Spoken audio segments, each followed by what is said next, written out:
చిన్ని తల్లి పునర్వికను ఖచ్చితంగా కాపాడుకుందాం. కానీ అదే ఎస్ఎంఏ వ్యాధితో 2 తెలుగు రాష్ట్రాల్లో సుమారు 500 మంది పిల్లలు ఉన్నారు. మరి వాళ్ళ పరిస్థితి ఏంటి? వాళ్ళు చనిపోవాల్సిందేనా? ప్రాక్టికల్ గా మాట్లాడుకుంటే ఒక్క ఇంజెక్షన్ ప్రైస్ 16 కోట్లు. 500 మంది పిల్లలు అంటే 16 × 500 అంటే 8,000 కోట్లు కావాలి. అంత అమౌంట్ అంటే దాన ధర్మాలు, డొనేషన్స్ వల్ల సాధ్యమయ్యే పని కాదు. మరి సొల్యూషన్ ఏంటి?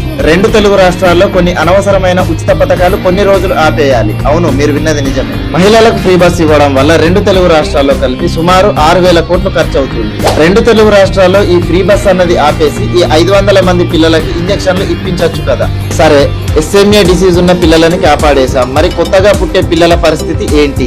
వాళ్ళకి కూడా ఈ వ్యాధి వస్తే ఇలా కోట్లకి కోట్లు ఎన్ని రోజులని ఖర్చు చేసుకుంటూ పోదాం. దీనికి కూడా సొల్యూషన్ ఉంది. బయటి దేశం నుండి కాకుండా మన దేశంలో ఈ ఇంజెక్షన్ తయారయ్యే వరకు మనకున్న ఏకైక దారి భార్యాభర్తలు ప్రెగ్నెన్సీ ప్లానింగ్ చేసుకునే ముందు క్యారియర్ స్కానింగ్ లేదా ప్రీనిటరీ టెస్ట్ చేసుకోండి.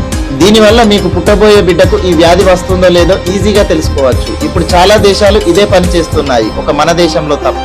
2 తెలుగు రాష్ట్రాల్లోనే కాకుండా దేశంలో వేల మంది పిల్లలు ఈ వ్యాధి వల్ల చనిపోతున్నారు. ప్రతి రాష్ట్రం 1 సంవత్సరం పాటు కొన్ని అనవసరమైన ఉచిత పథకాలను గనక ఆపేస్తే ప్రతి చిన్నారి ముఖంలో చిరునవ్వుని చూడొచ్చు.